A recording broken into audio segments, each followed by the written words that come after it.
Greetings and welcome to another episode of the Saddest Villains, your cultivators of the comic culture. We are too sexy for this shirt. This too sexy for the shirt. So sexy it hurts. We are your hosts, It does hurt. Mr. Luke Weeks and myself, Red Salvano, our legal names. And hope you guys are doing well.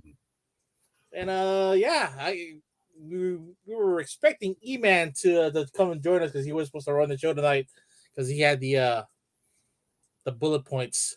But emergency came up with the dog, and hopefully his dog will be okay. Hey, dogs are family. Dogs are family. Even Luke was delayed by his dogs for about 15 minutes. I freaking came out to the garage to podcast, and my dogs run the frick out the front door because they see a bunny, and they're just gone. I'm like, what just happened? Like, they never run out the front door ever. Hey, when there's something new across the horizon, they're gonna have to go inspect, right? That's the nature of a dog, is to go find out what they see and what they smell. And then they came back, I was like 5, ran after them. They were like, nope, sorry, Daddy, not today. And eventually they came back. We'll be back later when the sun comes down.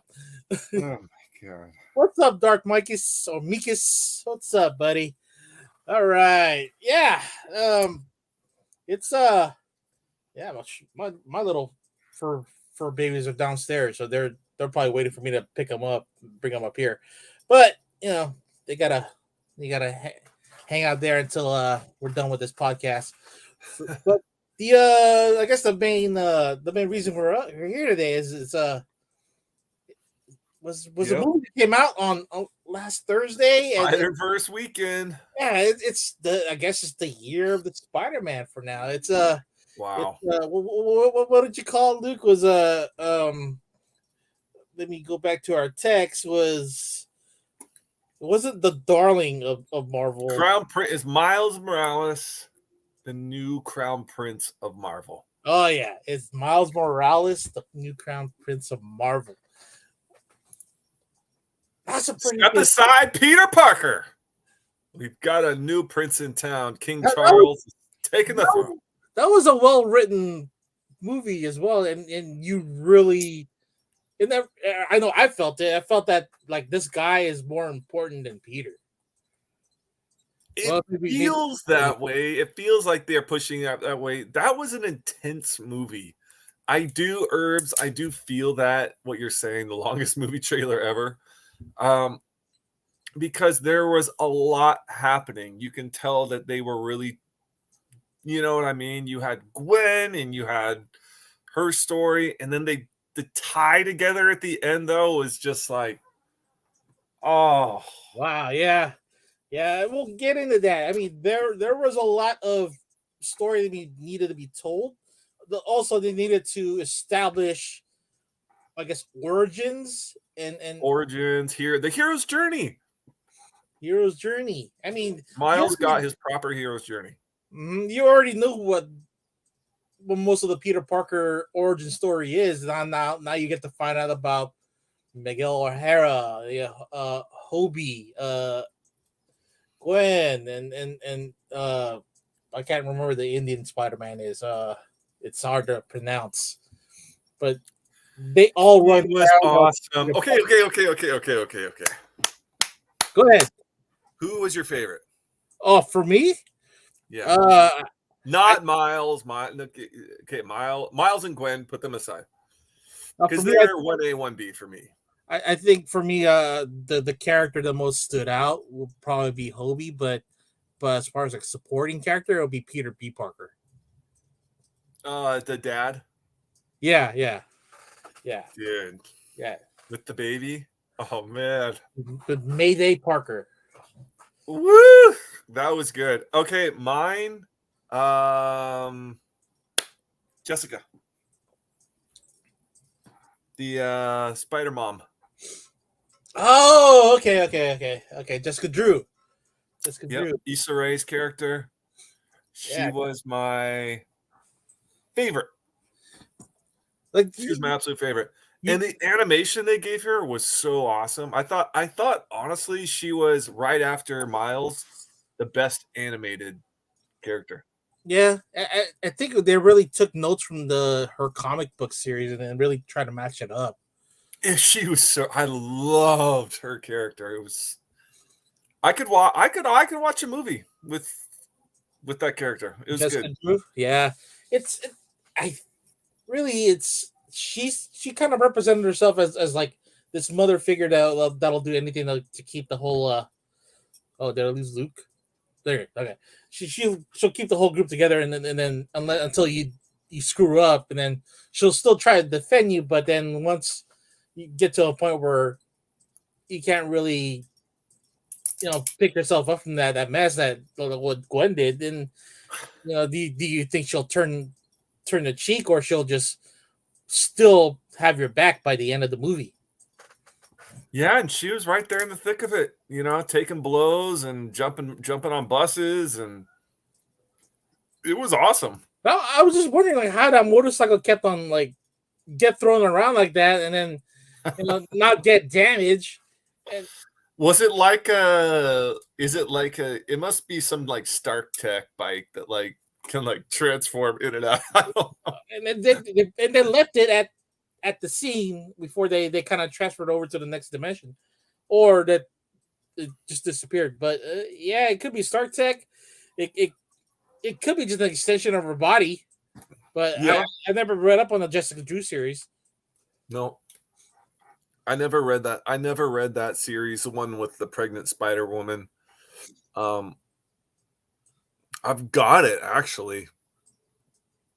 Obviously different, but I think it was a perfect casting for that character. Issa Rae is one of my favorites. So, I mean, I've always liked her series on. Did you watch her series on HBO? No, not yet. Again, when during this whole all these hot shows going on HBO, I didn't have cable back then, so it's like, or Well, you can get it now, Max get it now, on yeah, AT&T. Get it for free. yeah, I can finally like binge that.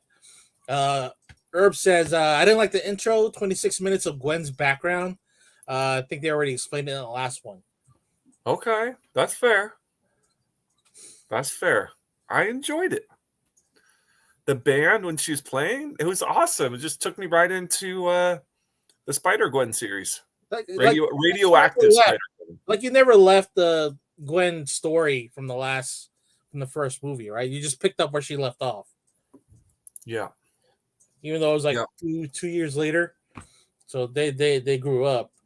That was my thought too, the baby, and I was thinking of like the womb skin or the stomach skin, if it has like so all of the spider people are super strong. They have super strength. They have they're super tough, like they can withstand blows and get knocked into brick buildings. So is her womb like super strong too? Is it like a bullet bubble? Yeah, if I mean most superpower beings, I guess, extend their powers to their unborn, is what we could assume. Because didn't Wonder Woman have some kind of the same story when she was pregnant? Similar, and I think are they going to do it again? Oh, you know what? There is a massive spoiler in the Flash. So big, they are not. They're only doing one screening for the premiere. Oh, is it? Before general release? Was it spoiled in that Korean preview? I don't know. I'm trying not to read up on. Okay, all right. Yeah, I'm not. I want to go in pretty fresh. I saw the trailer. Spiderverse had a trailer. I'm hyped for it, man. I'm pretty hyped for it. For Flash, I know that for Flash, I know Ezra is a big B or little B, but don't meet your heroes, okay? Yeah. I mean, Kevin Spacey's an asshole, but American Beauty was a fucking masterpiece. Mm-hmm. So sometimes good shit comes from bad people. Yeah, exactly. Now, what do you think of Oscar Isaac's performance as Miguel O'Hara? Flawless. Flawless. I loved it. Again, he could hold his own with a whole series just with him. Right. I mean, and this is his third Marvel character, right? He's played what do you call it, Moon Knight, and Moon then Knight who the what, I forgot his character, or the main baddie on X-Men, Apocalypse, played Apocalypse. and now Miguel O'Hara. So he's covering his Marvel card bingo, all the spaces and whatever else fandom that And he played Apocalypse. It's been 10 years, hasn't it? it's around there. It was around there, and I heard it did well. It's just that the direction was pretty bad, and so that movie didn't really create a lot of waves. I didn't want to watch it because it just didn't look like the Apocalypse that we grew up with. No, it was like the Egyptian, like God kind of. Yeah, it felt like watching Stargate, right? If that's It felt like what I gathered Stargate. from what I gathered from the trailer, and it's like I didn't want to. I mean, I love Stargate. I just didn't want to see another repeat of it. Oh, that was 2016. Not okay, so it wasn't too long ago. No, what was that? 7 years now. So yeah, it's getting up there. It's getting up there. Now, now, what do you think of the reveal when it came down to Miles not getting invited to the main society of spiders? Like, you know, where he's like, you were an anomaly, and you. That's This why is the thing with Miles, and this is why they're they're setting it up for him to be the main Marvel. I really feel like they're going to be putting all their eggs into the Miles basket pretty soon. Okay, so we're we're not even gonna see the Tom Holland Spider-Man in this series at all. Then if they're gonna concentrate on just Miles, and then which will probably carry over to the live action movie, correct? Are we gonna see it carry into the live action? So what comes first? The next Spider-Man or a live action Miles? The next across or beyond the Spider-Verse is March 2024. So that's already, I guess, it's done filming and production. So they're gonna pull this whole, I guess, what they did with Harry Potter and Lord of the Rings. Like they'll release the first half and then I highly doubt it comes out in March. no, It will, it's already part of the what do you call it, the post credit. well, no, I know, but I'm just saying it would shock me next year if the second one did If come they out. move it, I think it's gonna get moved. Why not? Why would you not have it on the same weekend in May? that would have been a nice double feature. But we were supposed to get this movie last year, but or even the year before that. But the pandemic happened. Pandemic and quality and tightening it up. Yeah. Or say, Dude, the go ahead. we're now without revealing plot spoilers, was seeing Andrew Garfield and not Tom or Toby an issue for you? No, Toby was there. Oh, they showed Toby, but did they show Tom? No, not really an issue for me. Not really an issue for me because it seemed like they wanted to concentrate more on the Sony Spider-Man and Is Tom that what it was? MCU. Yeah, yeah. They even concentrated on the animated series from like Disney and I guess the old cartoons from MTV. They even showed the connection with Donald Glover as the Prowler and a live action version of him right there on at the. Yeah, seeing tying in real, it was a little jarring for me, but at the same time, It felt like Who Framed Roger Rabbit for a second there. it did a little bit. I was like, I don't know, should they have animated? Should they have animated him? Because Should have. here's what they're saying. They're saying that this universe exists concurrently with like Peter Parker's the Tom Holland universe. And it should. I mean, because we're talking about Earth XXX and Peter Parker Tom Holland's on like Earth 999. You know, eventually it's gonna cross over anyway. Dude, I'm not gonna lie, I can't keep track with the Earth numbers at all.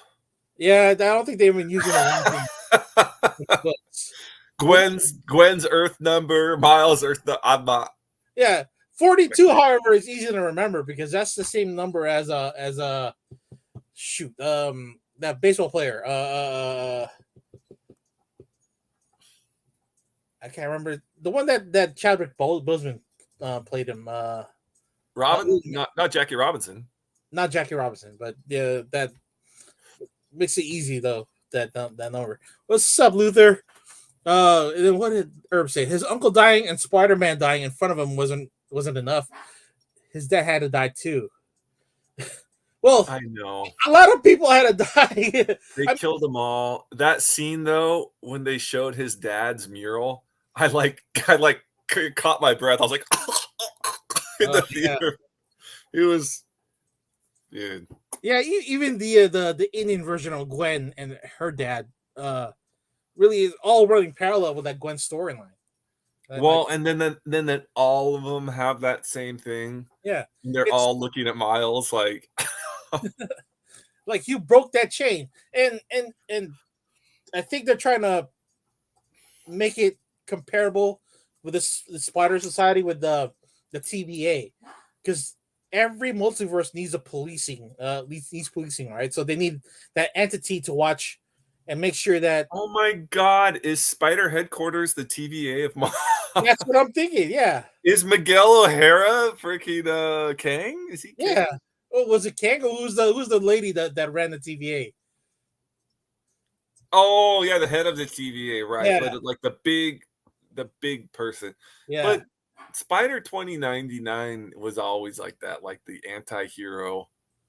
Like, I'll just do whatever needs to be done. You know, like the Punisher. He's like the Punisher Spider-Man. Yeah, but he's the one who broke the first web with him starting his own Nexus event when he found another universe where he's happy and where he dies, and then that he himself inserted into that universe in order for him to live off the rest of his life. But then the whole Nexus event happens, and then that whole universe gets I guess you could say deleted. Man, there's a lot, and how much is going to carry over into any live action movie? I don't know. Yeah, we'll see. I mean, Sony's actually thinking this out better than they did the previous Spider-Man movies. So I'm pretty excited what they can do with Craven. And Herbs is right. It's the Council of Ricks. The Council of Ricks which is now the Spider Society. It's very comparable to Rick and Morty. But I was like in my head, okay, when I would like see all the spider iteration or variation, what is variation? Yeah. Since we're talking about when I saw them all, I was like trying to connect them all to different comic books, like their first appear, you know? Yeah. Like Amazing Spider-Man 365 for Spider-Man 2099, and I guess T-Rex Spider-Man or T-Rex Spider. I forgot what book that came from. That's gonna be a $10 book this week. And yep, Lego Spider-Man. Yeah. I was really hoping though that they would incorporate him into a scene, and they didn't, and I was bummed. Do you think that's like also a parallel universe to Tobey Maguire's Spider-Man, but just in Lego form? Yes, and I also think they're going to tie it into the Lego movie with Chris Pratt. Oh, that'd be great. I mean, they had to get licensing for it, so I might as well make it a crossover event with Lego. I know. Why is Disney playing nice with Lego? What is going on? They've always played nice together, though. Yeah, I mean, they're all licensing their toys, right? So it's eventually gonna happen, right? And then this whole multiverse I think that's what the fans really want is the actual crossover between DC and Marvel. We'll get that within our lifetime, right? I don't know. I mean, Jim Lee's the new head of DC, so he's like one of the nicest guys in comics. So, and Yeah, probably he's like the most level-headed person in comics. Like, if anyone is going to do it, I think Jim Lee could do it. of course, because he already worked at all three companies. So He's the Bob Iger of comics. He's like a politician. now, do you think he could produce the same or even better content as Feige? Well, he's been given the keys to the kingdom, so it's really all on him now. I think he'll probably have a good five-year run before a reevaluation. Hmm. Or if I don't even know what parent company owns them now. Discovery? Does Yeah, Discovery own them? it's Discovery, HBO, Or WB? I don't know. I never know parent companies. I don't care.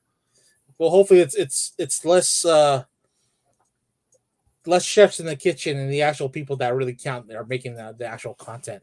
I know. Yeah, exactly. Luther said it's funny how they didn't go with the Web of Life and Destiny, the original multiversal term. I know, and that is so poetic too. The web of life and destiny.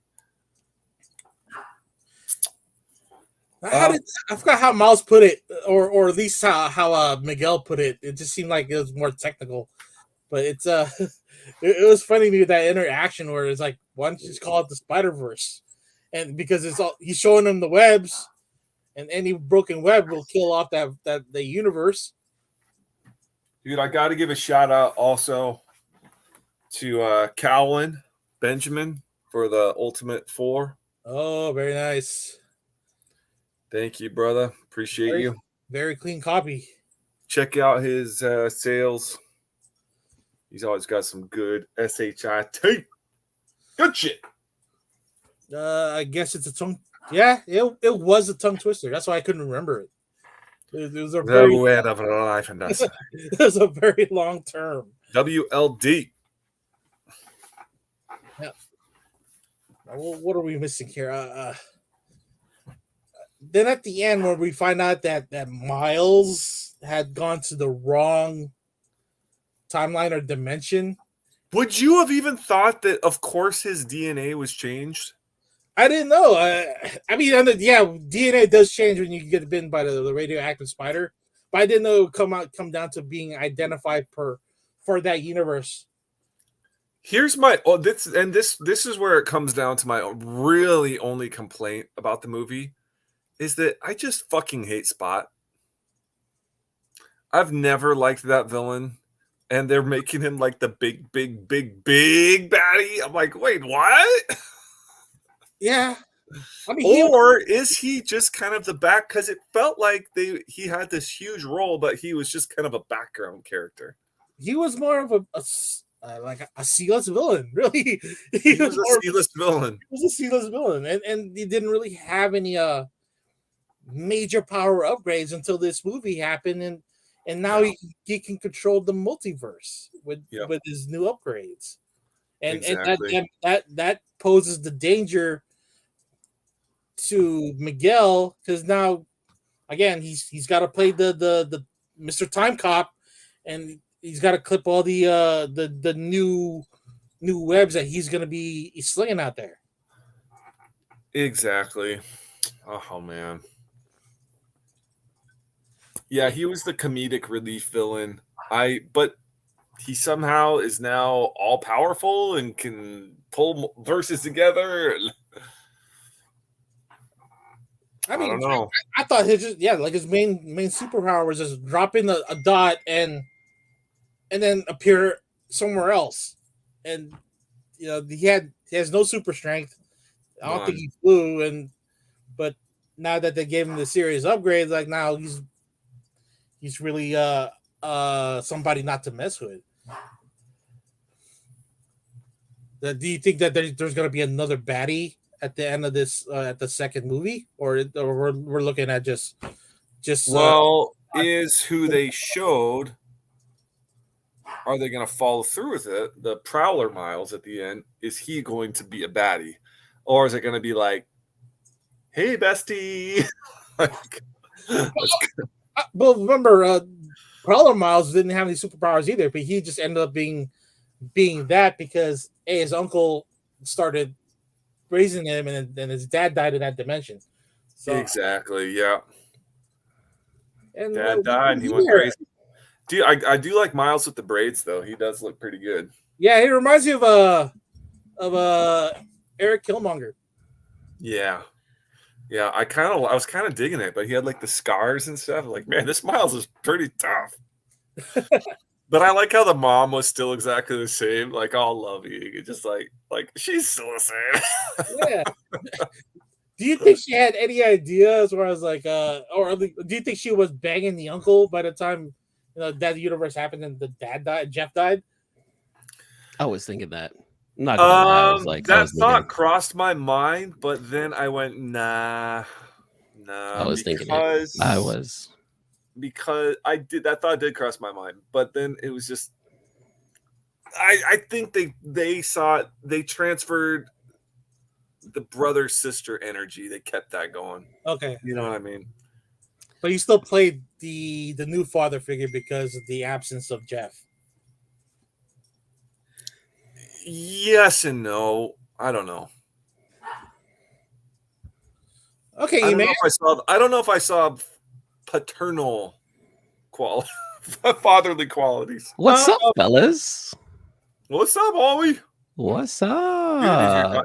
How's the pup? Yeah, let's update on the dog. So doggy is okay. We're gonna take her to urgent care tomorrow.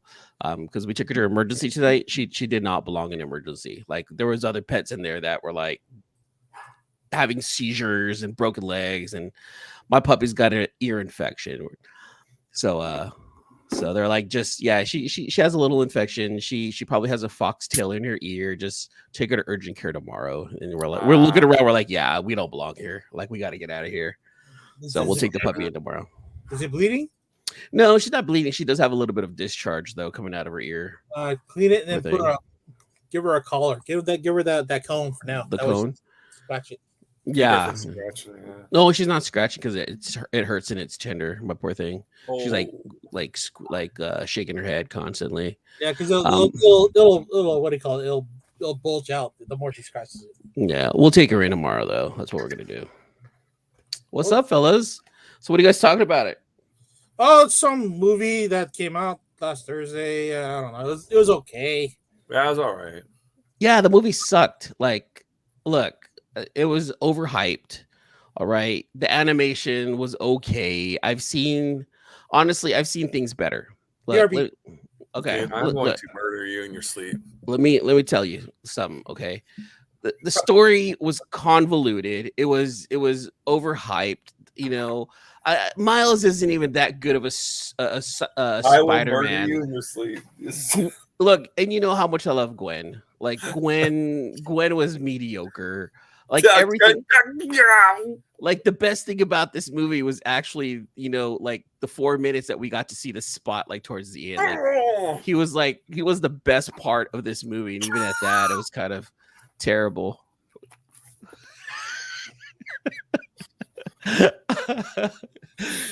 And who's that other dude? That other weird Spider-Man with hooks coming out of his arms? Like that guy was stupid. Like I don't.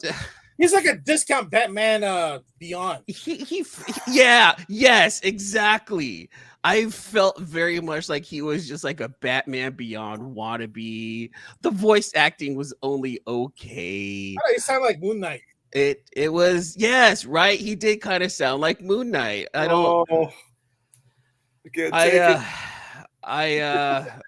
gotta be perfect. I gotta be perfectly honest with you, Luke, and tell you that I loved the movie. The movie was fantastic. I'm completely kidding. Not overrated at all. Animation was fantastic. Voice acting was amazing.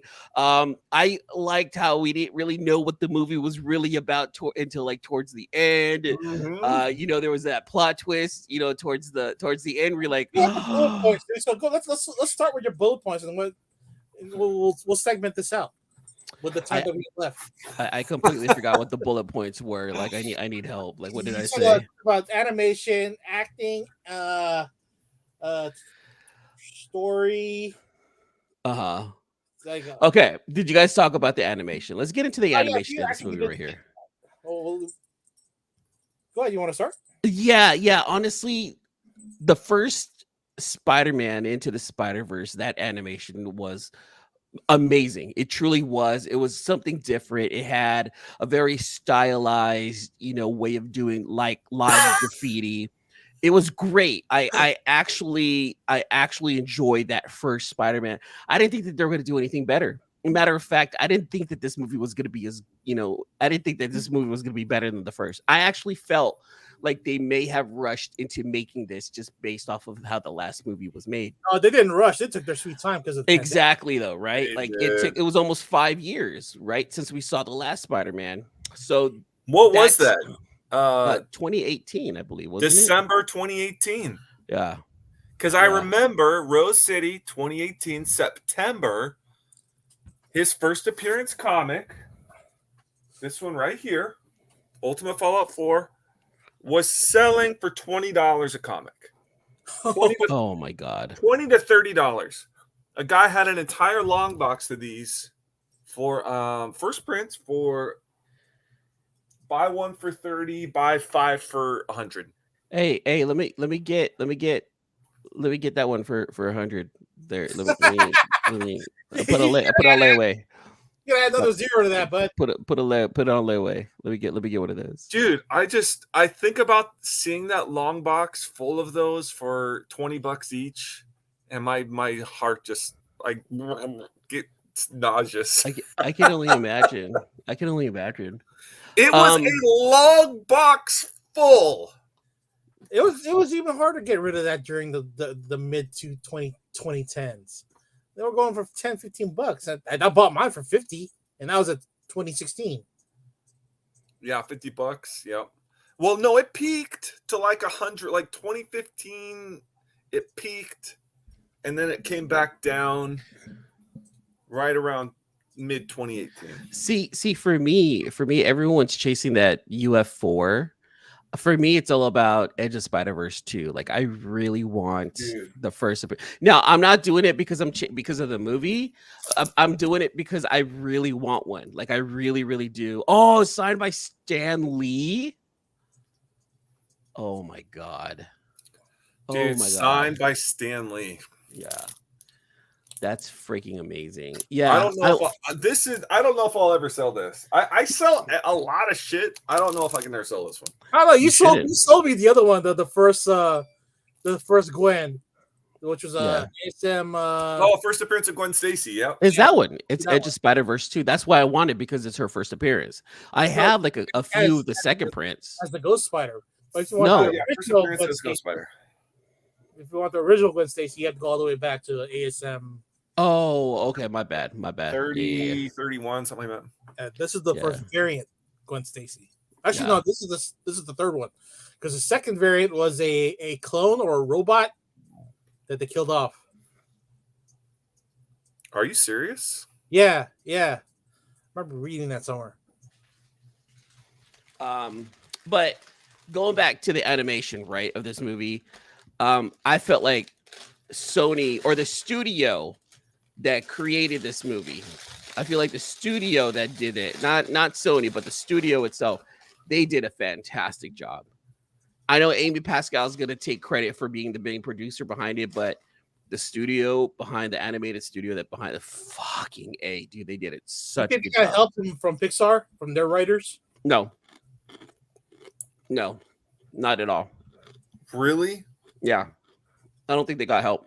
I think they had a lot to prove, and that they went in and said, screw it, I'm going to go balls in, and this is all us. How about Kevin Feige? Did he put any input in the story? I don't think so. I think that the studio who did the writing, it wasn't even Sony. I think it's just a different team. A different team that's like, fuck it, let's just do it. I'm not giving any credit to Sony until I get proven wrong. Ouch! I give Sony the credit for greenlighting it and allowing it to continue on. Oh my god! I don't even give credit to Amy Pascal. I really, really am. Because how can they give us Spider-Man 3 with Toby and his emo dance? How can they give us the Amazing Spider-Man?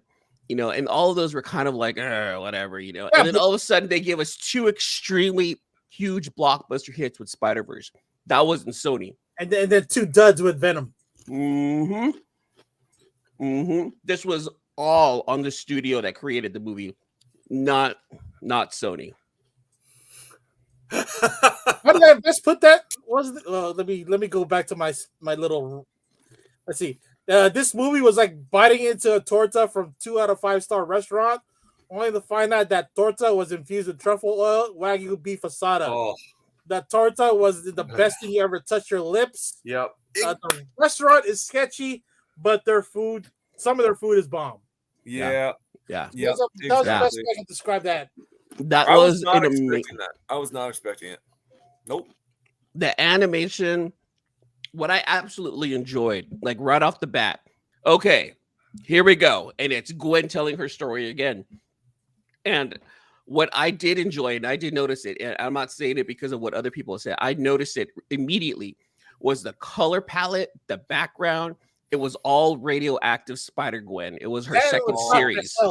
It was her second series. It was Robbie Rodriguez's art. It was just all radioactive Spider-Gwen, and I freaking loved the attention to detail in this movie. People were talking about the attention to detail in this movie, and yes, there was so much attention to detail, and it was absolutely amazing. From giving Miguel O'Hara Latino and Irish physical traits. Oh my god, look at that. Oh, that is so sick. A sketch from Robbie Rodriguez, Gwen. What I like too about this movie, you guys, being half Latino myself, this was a half Latino led movie with Miguel, with Miles. Any Latinos out there really should feel proud that we had 2 really huge Latino leads in this movie, and that's a win for the Latino community. Until you get the Blue Beetle. You know, let's see what happens with Blue Beetle. I have 0 expectations with that movie, but let's see how that goes. DC Spider-Man.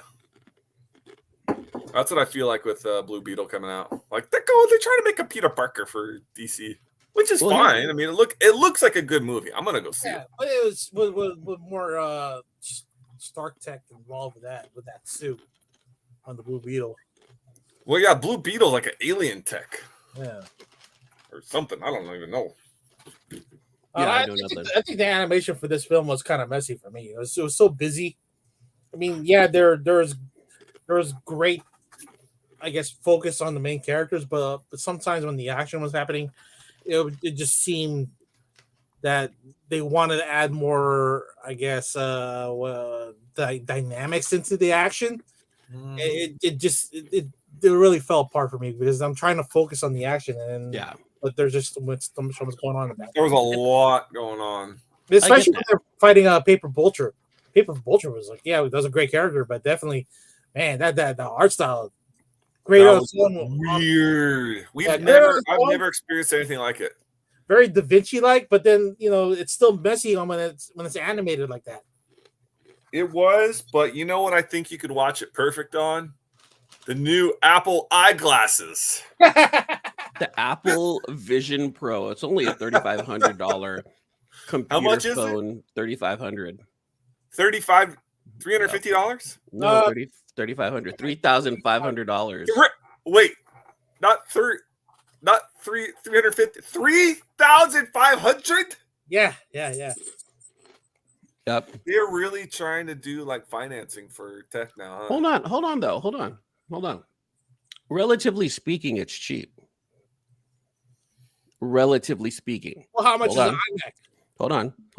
All Or right. Macintosh? If you think about it, the top of the line iPhone runs $1,300. Right. Yeah. Okay.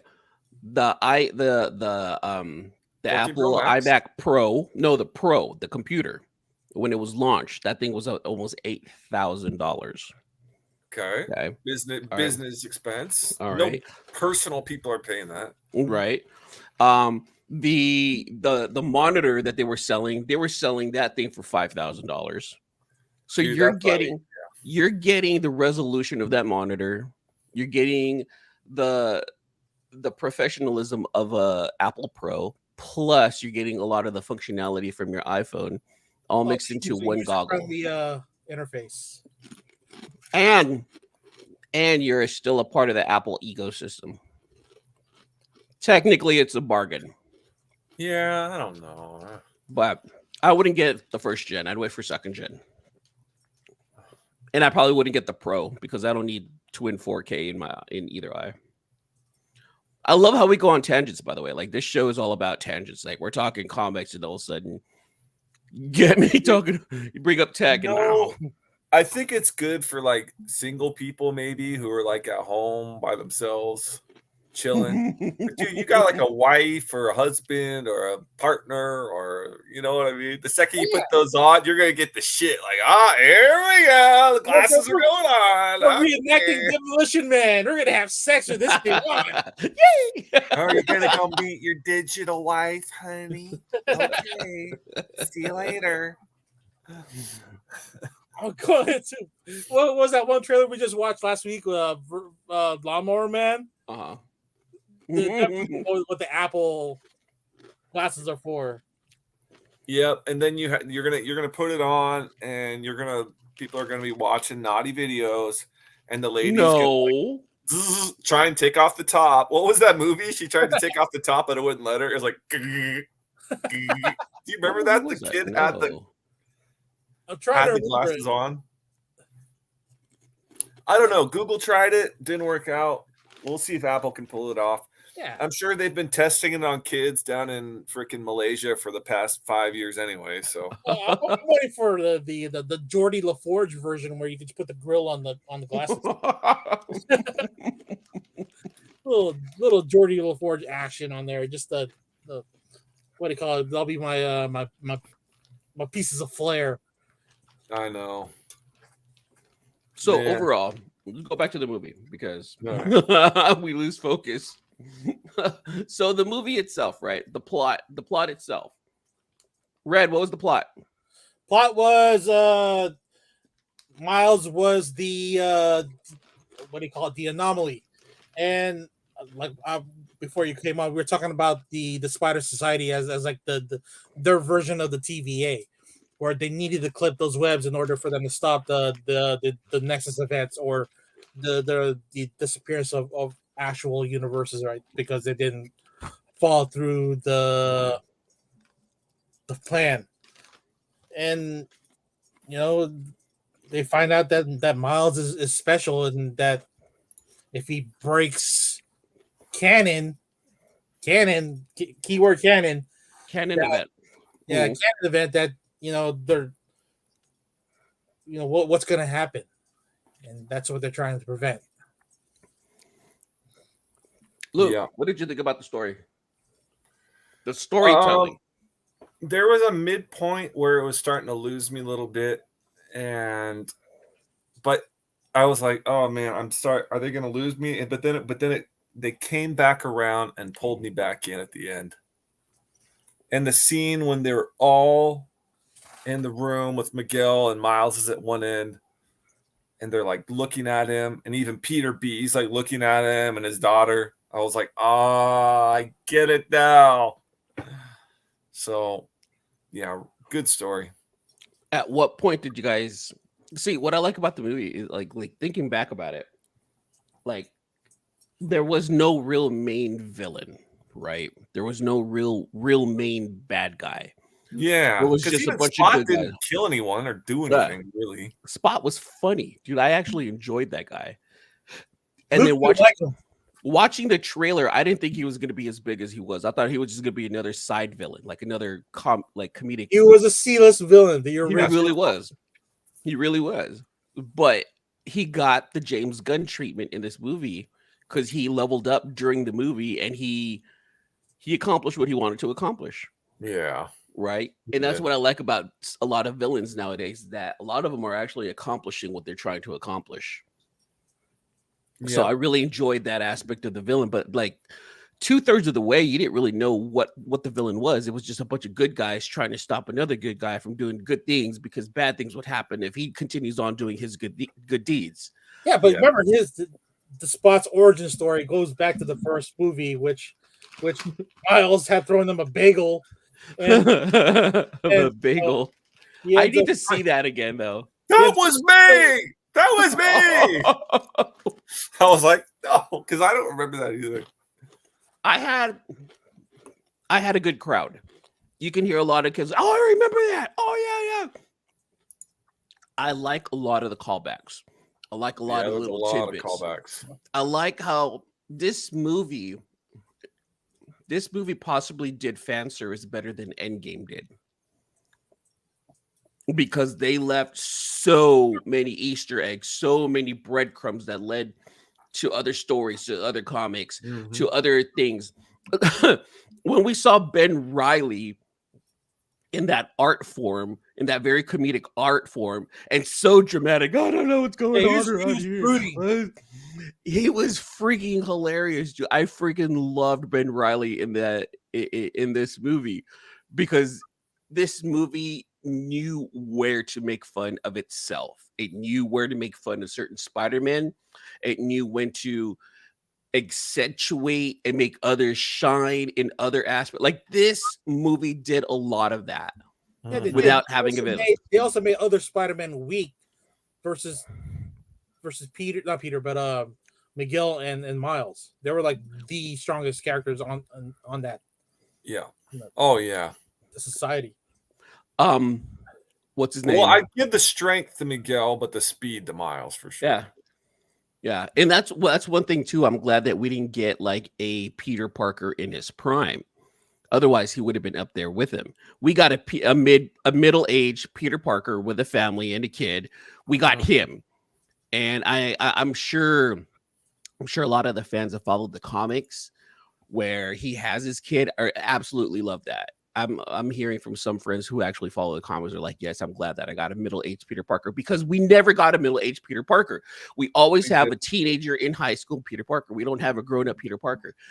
Now it's time, and I think Marvel needs to listen. I think now it's time to elevate Miles from a B-list to an A-lister in the main comic, and age Spider-Man, age Peter. Now he's got to be in his 30s. Now he's got to be the millennial. Now he's got to be the Gen Xer, while Miles is now the Gen Z or the Gen Alpha. Like, they have to be able to separate them that way now.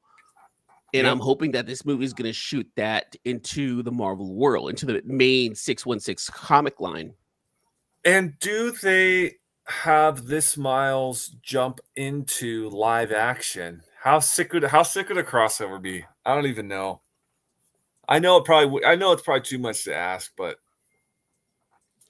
well, I mean, technically going to a universe and then just being like the live action Miles actor being like, holy shit, what's going on? Yeah. The live action Miles actually doing the Spider-Man. And then that's prime Miles. Oh. Prime baby, like, you know what I mean? 19-year-old Miles. What I liked is Sony took the liberty to reference the MCU. They referenced the Venomverse. Of course, they're going to reference the different Spider-Verses, but they also gave names to other universes that we weren't sure of. Yeah. And I'm glad that they were able to separate it right there. I hated Venom. The Spider-Man MCU movies were okay. Spider-Man 3 sucked. But whatever they did, and whoever wrote these movies, they did such a fantastic job with making sure that the correct universes were with the correct universes, dropping Easter eggs like, hey, remember this number 42 on this one spider, because it's going to come back around. Yeah, the live action Donald Glover as Prowler. was like a major Easter egg for everybody. Donald, call it DG. Atlanta. Childish Gambino. Dude, have you guys seen Atlanta? No, never watched it. Never watched it. I barely got through the Community. No. No. No, Atlanta. Do you like hip hop? I do. Then watch Atlanta. I should. I will. Because it's the story of a up and coming rapper artist and his career. And Donald Glover is not the artist in the show. Oh, see, I always thought he was. He's the manager. And so he's like the nerdy, like glasses, like me. He's like if I was a band man. Now you're the Tom Hanks to I guess to the Elvis movie, I guess. Yeah. Yes. So overall, let's give. Are we ready for comic book grade? Let's do it. All right. Let's give this movie a comic book grade. Let's start with you, Luke, because I think you like this movie. I loved this movie. This movie was great, but it wasn't perfect. And it did have some blemish. It had a couple blemishes. So I'm going to give it a 9.6. What were the blemishes? A couple midway points that lost me a little bit. And I might have drifted off for a minute or two in the theater. Something that didn't move the story. It seemed like it just like whatever, just for laughs or yeah. I understand. I'm 9.6. That's as high as you can get without being 9.8. Yeah. Red. 9.2. 9.2. Again, it all bounds down to the animation. It was some points it was way too busy. A lot of the focus was off, but strong story, strong acting, animation was great, just messy. Wow. I don't believe this. So I felt like they did that with the storytelling, Luke, to kind of make the movie a little bit longer, trying to throw you off. Like, where's this going? And then it comes back at the end.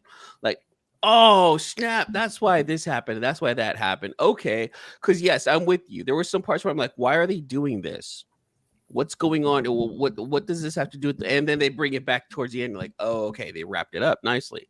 The animation style was Red, in my opinion, it was meant to be busy. It was meant to show you so many different animation styles, to show you different personality.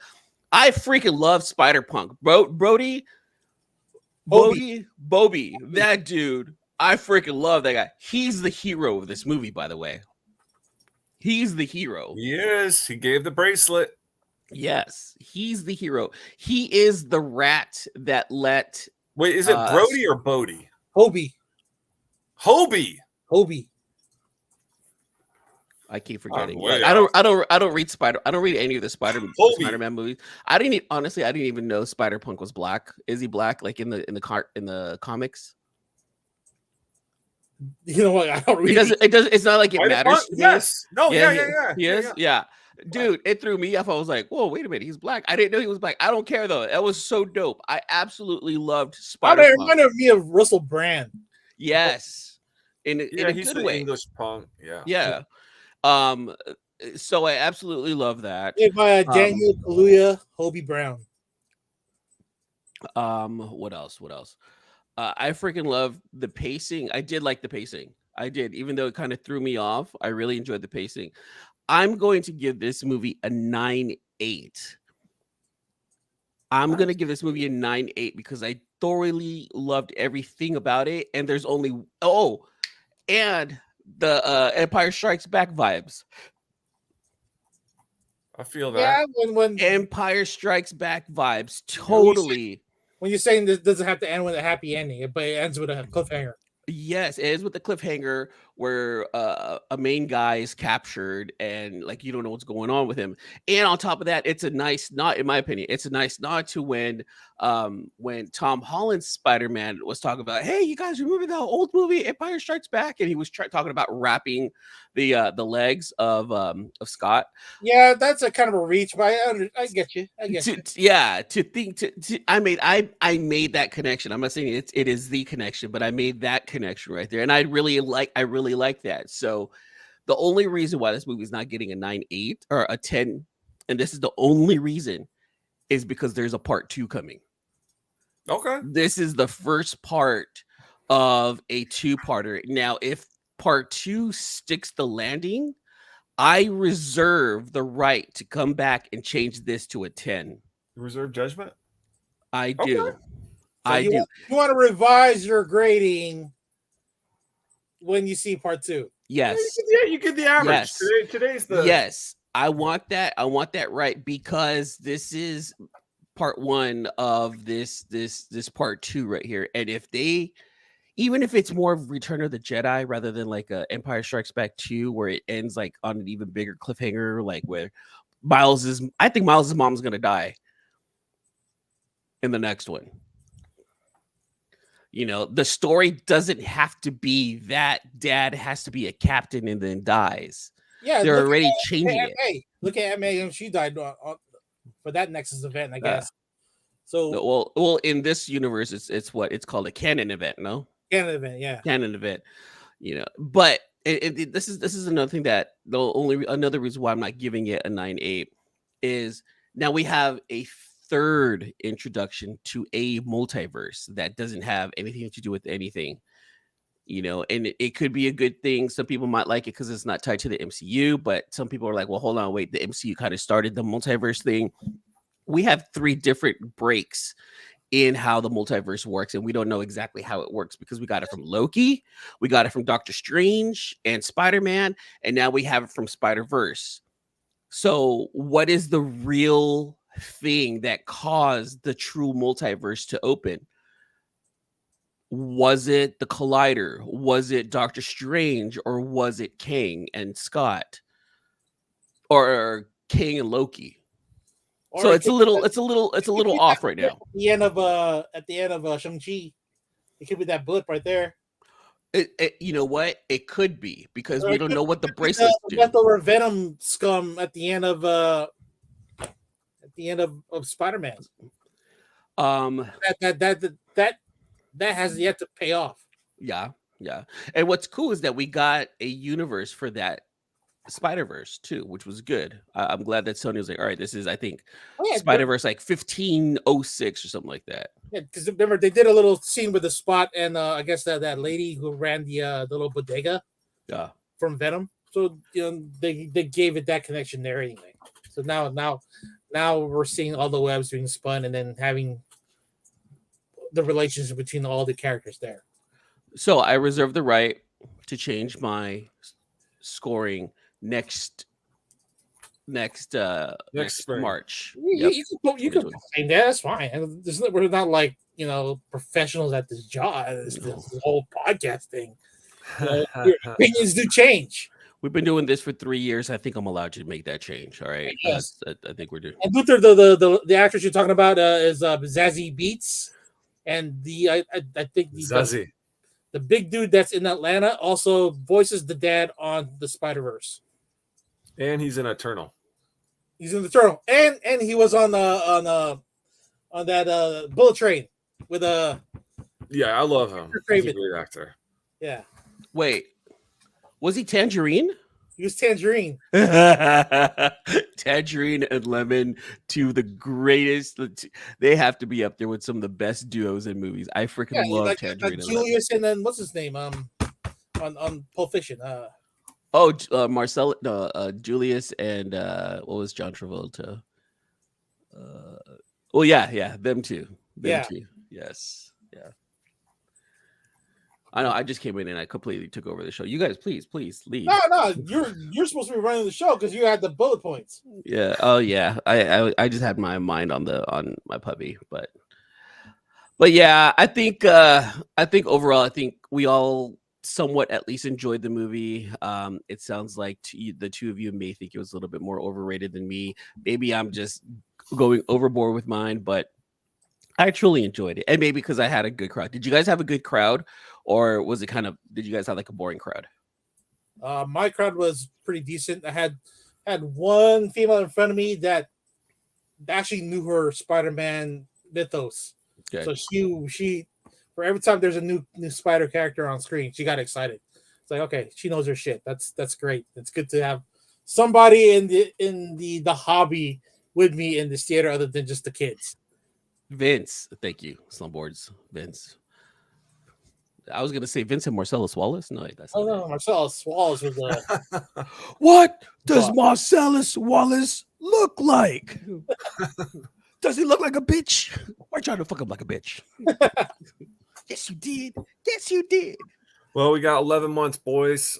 That was a good that was a long 5-6 year wait. I don't know how long. 5 years, felt like 10.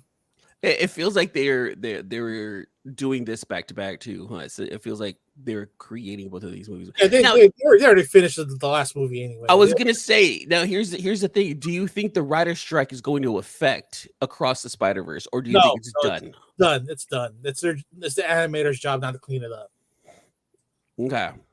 Okay. But shouldn't the writers help the editor with how some of the lines would be delivered and make some?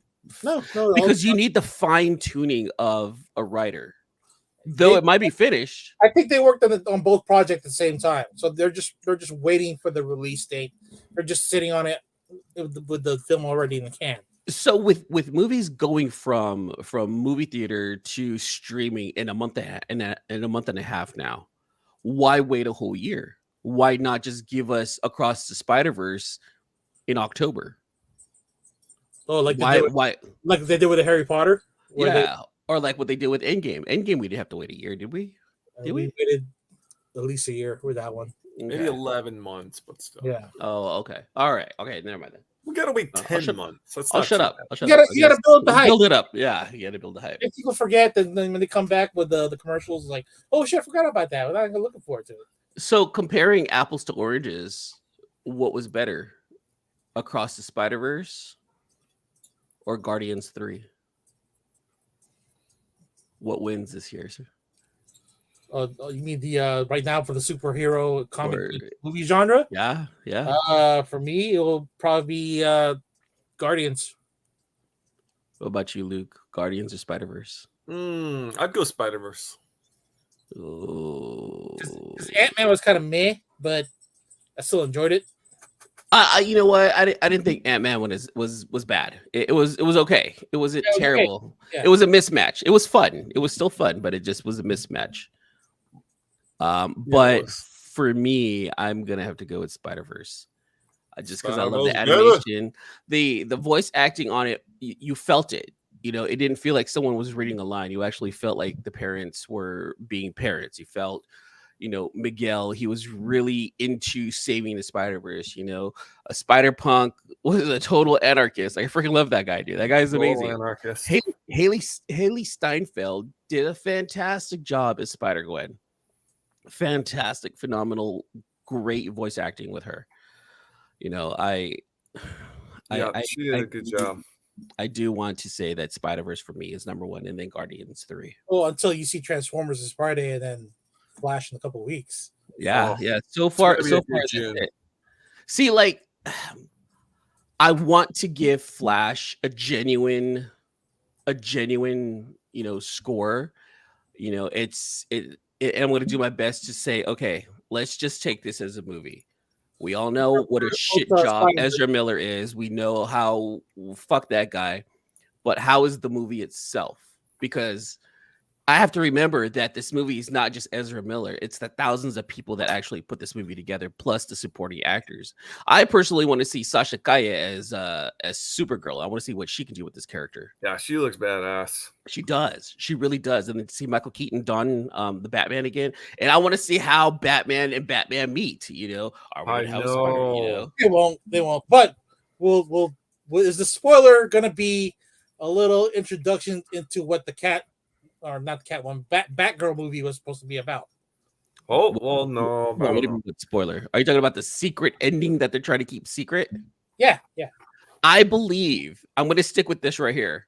And I've been wrong in the past, so don't listen to me. But I believe the secret ending is we're going to get the trilogy, or that we're going to get the Trinity, Cavill, Godot, and Ben Affleck, like in for one quick last battle. And then the multiverse, whatever happens in there, closes up and we never see them again, just like what happened in Death Metal. Death Metal kind of closed up a That would be interesting. That's what I'm thinking.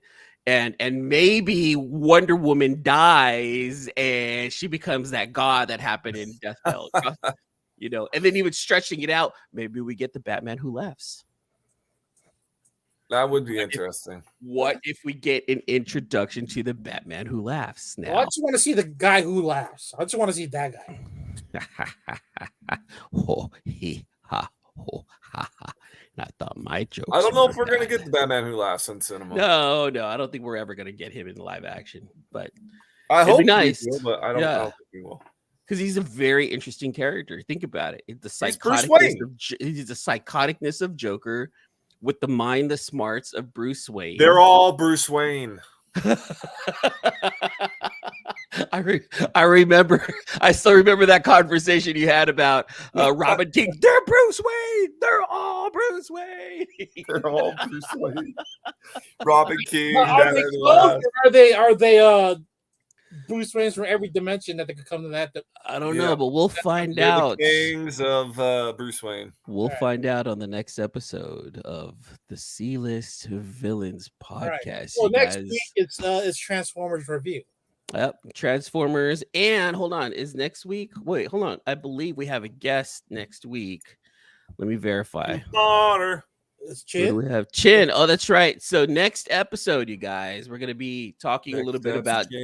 We're going to quickly review Transformers, and we have special guest cover artist Chin Potter in the house, the guy who did the Banksy covers, the guy who did the RKFA Bunny Mask cover. Bunny Mask. What? Yep. So we got Chin Potter coming in next week. We're going to be talking about Transformers next week, and then after that we have some special guests coming in, you guys, so stay tuned. Make sure you guys follow us, hit that subscribe button, make sure you turn on those notifications so that way you guys get notified when we drop any one of these new videos. Luke, let everyone know how they can find you on the social medias. Check me out, RKFA, Facebook, Instagram. Come check it out, baby. Red, how can they find you? Walmart aisle 10 toy section. Love it. Adult toys, right? Adult toys. And then, of course, you can find me on at E-Man's World of Geek on Instagram, TikTok, and YouTube for some more comic book goodness. You guys, thanks to everyone who came by and hung out with us tonight. Until next week. Peace. Thanks again for listening to another episode of the C-List Villains podcast, your cultivators of the comic culture. Make sure you follow us on Facebook and email us at clistvillains@gmail.com. You can also leave us a voicemail or text us at 209-975-7597. Be sure to join Luke Week's Facebook group, Rare Keys and First Appearance Comics. And you can follow us on our two Instagram accounts, C-List Villains and C-List Villains Podcast. Lastly, follow the villains on their separate IG accounts, at Luke Weeks, at C-List Villainous Red, at C-List E-Man, and I am at AJ the Comic Collector. Thanks for listening, and we'll see you all next episode.